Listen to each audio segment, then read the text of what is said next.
she called him Uncle. That simple, familial term conveyed a world of trust, safety, and belonging. But behind the closed doors of his modest suburban home, that word masked a reality so distorted it would ultimately culminate in a discovery that shattered an entire community.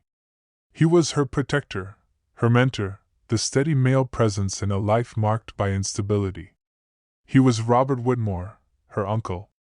But what 17-year-old Emily Carter didn't know was that the man she trusted most had been meticulously constructing a secret life, a double existence built on manipulation and a predatory obsession. A secret that would not just end in blood, but in the utter annihilation of the innocence he was sworn to safeguard. For over a year, there were signs, faint, flickering signals in the dark that something within their relationship was deeply fractured. The late-night visits that stretched into the early hours. The school days she began to miss with increasing frequency, always with a note from him citing vague family matters. The subtle but unmistakable shift in her demeanor, a sudden, visceral fear that would flash in her eyes when his name was casually mentioned at the dinner table. Everyone around them, family, neighbors, even teachers, brushed it off. "She's just growing up," they'd say with a dismissive wave. "Teenagers are moody, it's a difficult age." The most dangerous words in the vocabulary of a community. Don't overthink it. But then, on a warm Friday evening, Emily disappeared. And when police finally pried open the padlock on the weathered shed behind Robert Whitmore's house, a structure neighbors assumed held lawn equipment and holiday decorations, they uncovered a scene so psychologically twisted it forced the town to re-examine every memory, every interaction, every moment they had dismissed. This is not merely a story of murder. It is a harrowing chronicle of betrayal weaponized as love, of silence that speaks louder than any scream, and of a relationship that should have been a sanctuary, but became a prison from which there was only one escape.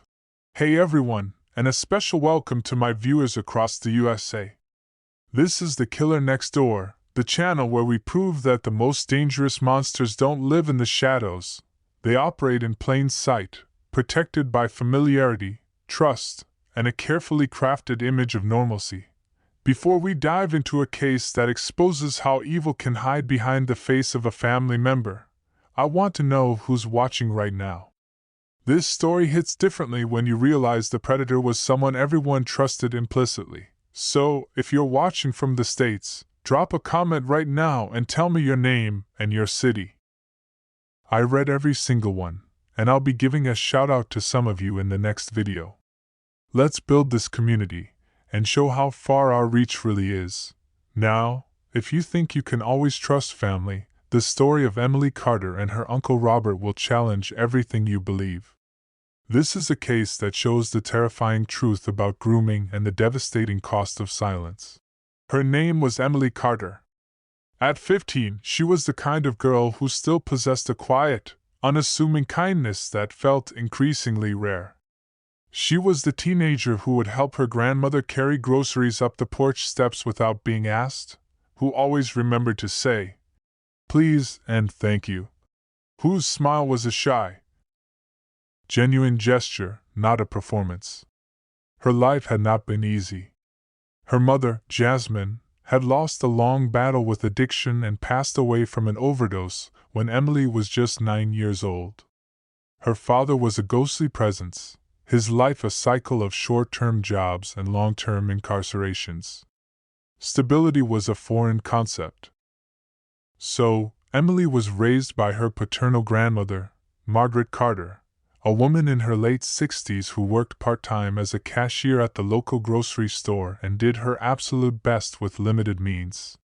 Their home was a small, two-bedroom house on the outskirts of a quiet town, its white paint peeling at the edges, but filled with the warmth of Margaret's unconditional love. It was a life of modest routine, of canned soup for dinner, and of dreams that felt too big for their small town.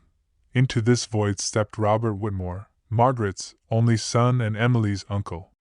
In his mid-40s, single, and working as a manager at the town's hardware store, Robert presented as the solution to a problem no one had openly acknowledged. He was a fixture in the community, a man who led the Tuesday evening Bible study at the local church, who volunteered as a coach for the Little League team in the spring, and who could always be counted on to help an elderly neighbor fix a leaky faucet or mow an overgrown lawn. To the outside world, Robert Whitmore was the very definition of a pillar, dependable, kind, and morally grounded.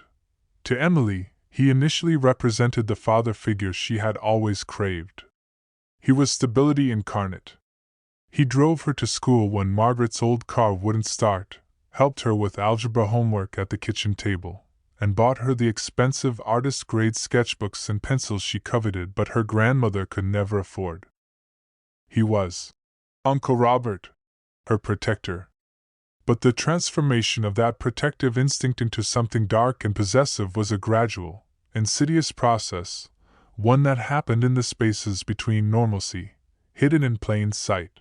But not everyone was completely convinced.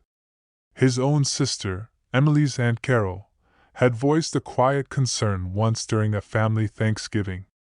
"They're just too close, Margaret," she had murmured, watching Robert help a 16-year-old Emily put on her coat, his hands lingering on her shoulders for a beat. "Too long. It doesn't feel right." But the comment was left to hang in the air, unchallenged and uninvestigated. To give voice to that suspicion felt like a betrayal, not just of Robert, but of the very idea of family itself. Who would dare accuse such a good man? And so, the questions remained unspoken, the uneasy glances were averted, the gut feelings were rationalized away. The truth, however, was a patient predator. It began to reveal itself in the details, in the quiet erosion of Emily's spirit. The vibrant, artistic girl who once filled her journals with sketches of fantastical creatures and sun-drenched landscapes began to change. Her drawings turned darker, more claustrophobic, images of locked doors, of girls with shadowed faces, of tears that looked like black ink bleeding across the page. She stopped inviting her few close friends over, offering vague excuses about being busy with family. Her grandmother noticed she would sometimes physically shrink, her shoulders hunching slightly, whenever Robert entered a room, her previously easy banter replaced by a tense silence. Then there were the digital whispers, the silent screams for help sent into the void. 3 weeks before she vanished, Emily sent a series of texts to her only confidant, a friend named Tasha. The messages read like a slowly unfolding nightmare. "Sometimes he looks at me weird. Like he's not my uncle." Another, sent late at night. "He told me what we have is special and that no one would understand. He said they'd take me away from him if they knew." And the most chilling, "I think he wants more than just a hug." These were not the dramatic declarations of a typical teenage girl, they were the fragmented, terrified observations of someone being systematically groomed and isolated. But Tasha, young and unsure, didn't know how to interpret them, and she never showed them to an adult. The warnings were there, etched in digital code, but no one was reading them.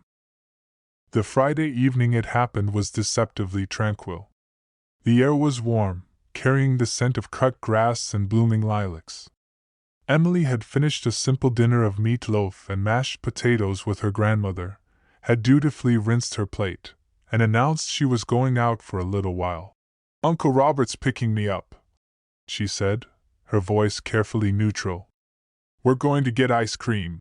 Margaret, her guard lowered by years of implicit trust, didn't think twice. Robert had done this 100 times before. He was family. There was no reason for the faint prickle of anxiety she felt to take root. At 7:43 p.m., a neighbor across the street saw Emily climbing into the passenger seat of Robert's maroon Chevy pickup truck, the same dented, dusty vehicle he'd driven for years, a metal-tooled chest rattling in the bed. The girl smiled, she even waved. And then, the truck pulled away from the curb, and she was gone. Robert's official story was simple and delivered with practiced calm. He claimed he picked her up, they drove to the local ice cream parlor, and then he dropped her off at her friend Tasha's house around 8:15 p.m. He said she was in good spirits, that she'd even hugged him goodbye before skipping up the driveway. But this story began to disintegrate the very next morning when a worried Margaret called Tasha's house to check on her granddaughter. Tasha was confused. She hadn't seen Emily in days. They had no plans to hang out that night. Emily never arrived. Panic, cold and sharp, began to set in. Margaret called Emily's cell phone relentlessly. At first, it would ring once before clicking over to voicemail. By that afternoon, there was nothing, no ring, no tone, just a dead, empty silence. The last signal from her phone was recorded by a cell tower at 9:07 p.m., less than an hour after Robert claimed he dropped her off. Text records, later recovered by forensic experts, showed she had typed out a message to a contact saved as M. Likely her grandmother. It contained only 3 words. "I'm really scared." But that message never left her phone. Because at 9:07 p.m., somewhere in the darkness, her device was powered off forever. That same night, Robert engaged in a flurry of suspicious digital activity. He systematically erased all incoming and outgoing calls and messages, wiped his phone's entire browser history, and performed a factory reset, restoring the device to its original settings. When later questioned about this, he offered a flimsy, technologically illiterate excuse. He claimed it was a glitch, that he was just trying to free up some storage space, and insisted it had absolutely nothing to do with Emily's disappearance. But the timing was too perfect, the actions too thorough to be anything other than the deliberate destruction of evidence. The police questioned him the following day. It was a brief, almost cursory interview. Robert was the picture of cooperation, calm, concerned, and consistent. He repeated his story verbatim and even proactively offered to help print and distribute missing person flyers. He handed over a recent, smiling photo of Emily, the same one he kept in his own wallet. He was treated as a grieving family member, not a potential suspect. But Margaret, operating on a primal, maternal instinct, knew with terrifying certainty that he was lying. "She would have come home," she told the lead detective, her voice trembling with a fury born of fear. "She always comes home. He's lying." For 3 agonizing weeks, the town mobilized. Volunteers in bright orange vests combed through dense woods, scanned muddy ditches, and peered into abandoned buildings. Flyers with Emily's smiling face were taped to every gas pump, grocery store bulletin board, and streetlight. And through it all, Robert Whitmore was a constant, visible presence. He handed out bottled water to searchers, gave somber, soundbite-ready interviews to local news crews, and comforted his mother with a supportive arm around her shoulders. Every evening, as the search was called off for the day, he would walk the short distance back to his own house, just 2 streets over from Margaret's. The windows would be shut, the porch light would remain off, and the house would fall into a profound, watchful silence. The breakthrough came from the lake. 3 weeks to the day after Emily vanished, a couple fishing at dawn noticed a strange, pale shape floating near a thicket of reeds in the water behind Robert's property. At first glance, they assumed it was a discarded trash bag. On closer inspection, they thought it might be a store mannequin. But as they nudged their boat closer, the water around the object took on a faint, rusty hue. They immediately called 911. Sheriff's deputies arrived and carefully hauled the waterlogged mass to shore. It was a bundle, meticulously wrapped in layers of thick black plastic and secured with coils of nylon rope. Inside was a body. They didn't need dental records for a formal identification. Margaret confirmed it the instant she saw the small, silver locket around the victim's neck. The one Emily's mother had given her just before she died, the one she had sworn she would never, ever take off. The lake had given her back to her grandmother. But it refused to surrender the truth so easily, while everyone now knew where Emily had ended up. The question of how she got there remained shrouded in official hesitation. The initial police statements were bafflingly cautious. They floated the possibility of a suspected drowning. They publicly mused that perhaps Emily, a known strong swimmer, had run away and decided to go for a swim, meeting with a tragic accident. There was no immediate evidence of foul play. They stated, no obvious signs of a struggle or external injury. Robert, meanwhile, said nothing. He retained a criminal defense attorney and ceased all communication with the media and the police.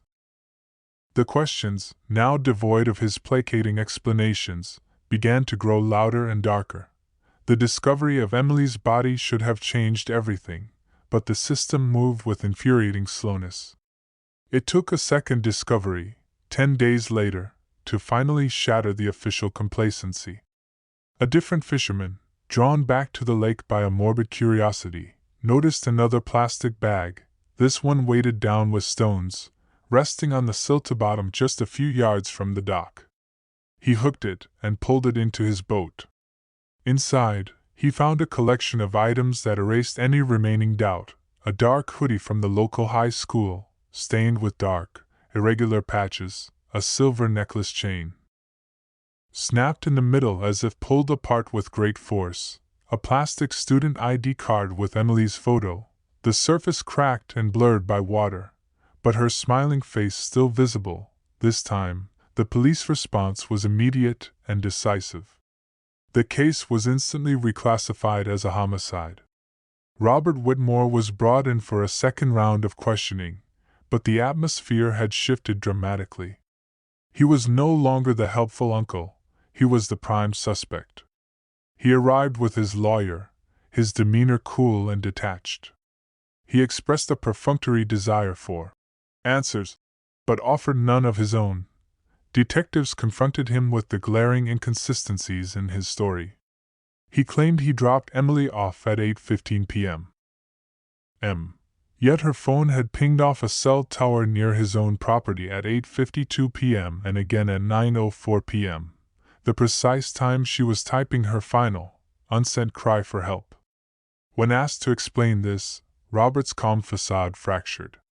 He stammered, suggesting she must have walked back to his house afterward, then changed his story to say she might have forgotten something, and finally retreated into a stony, lawyer-advised silence. The room, charged with unspoken accusation, seemed to press in on him. While police dutifully explored other, weaker leads, a former boyfriend with a temper, a reclusive neighbor with a record, a school janitor who had been overly friendly, none held up under scrutiny.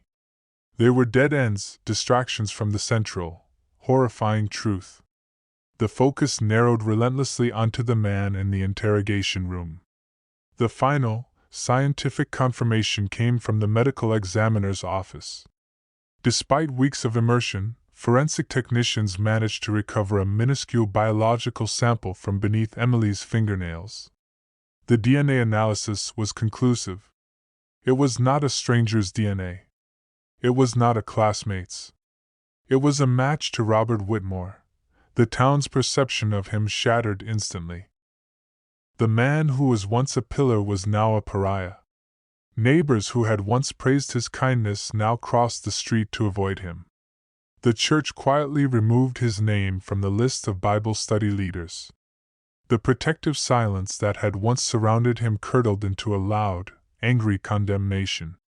Margaret, standing on the courthouse steps, held a framed photograph of her granddaughter and told reporters, her voice raw with grief, "He told me he loved her like a daughter. He lied." But a DNA match, while powerful, is a cold, clinical fact. It proves contact, but not context. It doesn't speak to the months of psychological manipulation, the calculated erosion of a child's boundaries, or the twisted narrative of love that the predator had constructed. For that, the police needed a story. And that story was found in the one place Robert could not reach, Emily's bedroom. Weeks after the funeral, Margaret was going through a box of Emily's personal effects returned by the sheriff's office. Among the few recovered items, the stained hoodie, a beaded bracelet, a folder of her drawings, was a simple, spiral-bound journal. The cover was worn soft at the edges, a testament to how often it had been held and opened. At first glance, girl, song lyrics, dreams of traveling, sketches of flowers. But as Margaret turned the pages, her hands began to shake uncontrollably. The writings were a heartbreaking chronicle of her granddaughter's descent. One entry read, "He says what we have is a special kind of love, that the world is too narrow-minded to understand it. He says if anyone found out, they'd call me terrible names and take me away from him." Another, more desperate, "He was in my room again last night. I pretended to be asleep. I could feel him watching me. I was too scared to move." And one, written just days before her disappearance, was a quiet scream of despair. "I can't do this anymore. I have to tell Grandma. I'm so scared of what he'll do, but I'm more scared of what will happen if I don't." Robert's name was never explicitly written, but he was hauntingly present in the details. The descriptions of his red flannel shirt, the sound of his truck pulling into the driveway, the 3 soft knocks he used as a signal when he came to her window at night. These were not the words of a girl in a consensual relationship, they were the documented terror of a victim being psychologically held hostage.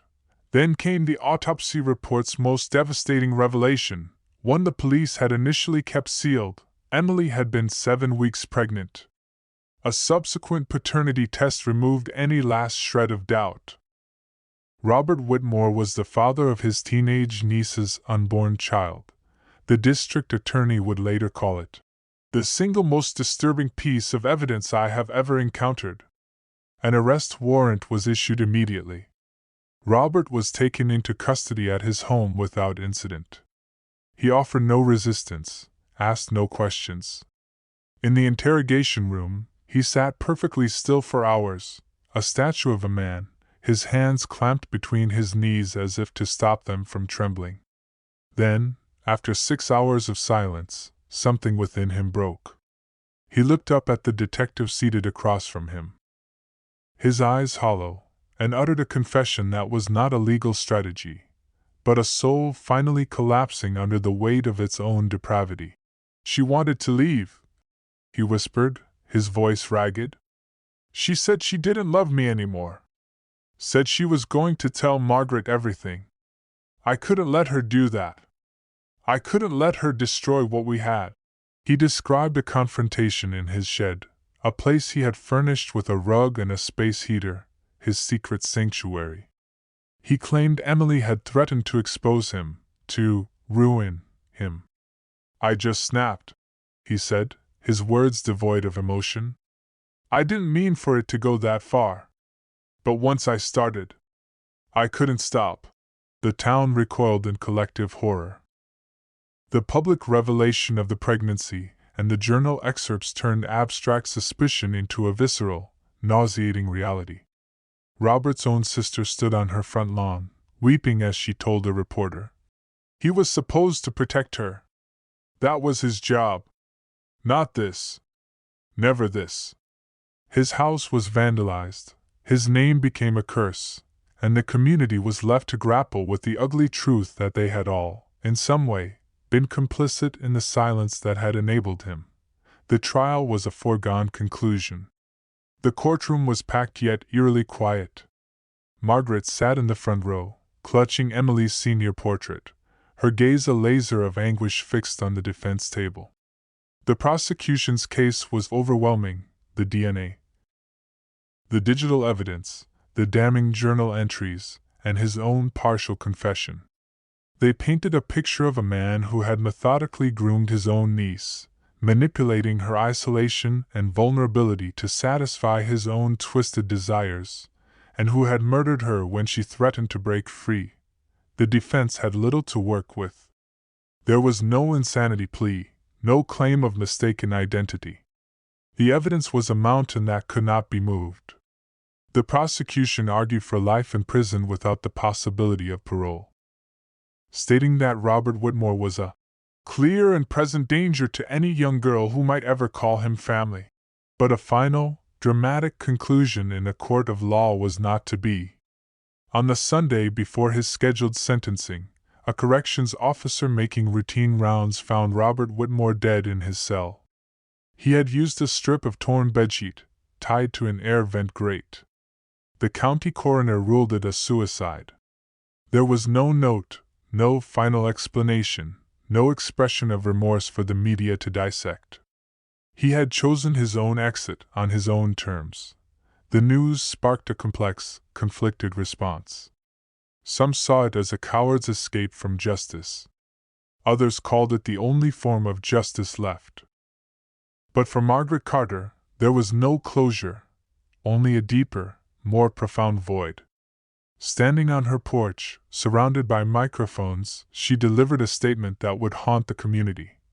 He gets to be done. We don't. He took the easy way out. He gets silence. We get the questions. Forever. Because his death meant there would be no formal verdict, no public allocation from the victim's family, no definitive legal punctuation mark at the end of this horrific story. There were only fragments, a shattered family, a closed casket, and a question that will forever linger in the quiet streets of that town. Would Emily still be alive if just one person had listened to their instincts?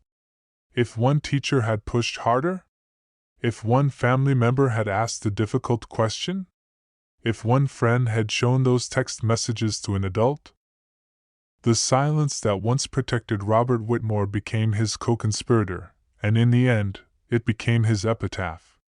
There are now 2 graves in the town cemetery, one for a 17-year-old girl whose life was brutally stolen, and another for the man who stole it, a man whose secrets ultimately consumed him whole.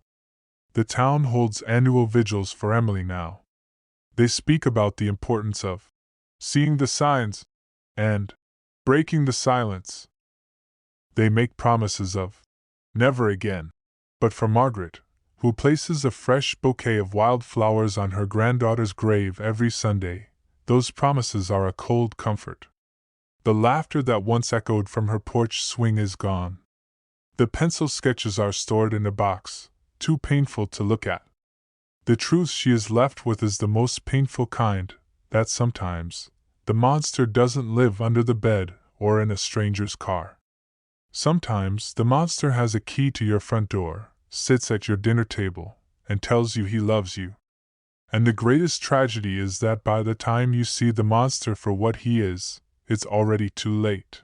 The story of Emily Carter is a devastating reminder that the most dangerous betrayal often comes from those we are taught to trust without question. It exposes a world where the line between protector and predator can be invisibly thin, and where the cost of silence is measured in a young life cut short. This is the very heart of what we investigate here on The Killer Next Door, the unsettling reality that evil doesn't always look like a stranger. Sometimes it wears the familiar, trusted face of family. If this deep dive into a case that challenges our deepest assumptions about trust has resonated with you, then you understand why these stories need to be told. Here's how you can be part of this crucial conversation. 1. First, please subscribe to the channel and hit the notification bell. We have more essential investigations coming. And in the next video, I'll be giving a shout out to viewers from cities like yours all across America. 2. Second, I want to hear from you in the comments. This is a difficult subject. What was the most heartbreaking part of this case for you? The missed warnings? The psychological manipulation? Or the community's failure to act? 3. And finally, if you know someone who needs to hear this warning, please share this video. Awareness is our most powerful weapon against predators who operate behind a mask of normalcy. Thank you for watching, for caring, and for being a voice against silence. Stay vigilant, trust your instincts, and never be afraid to speak up, even when it's difficult. I'll see you in the next investigation.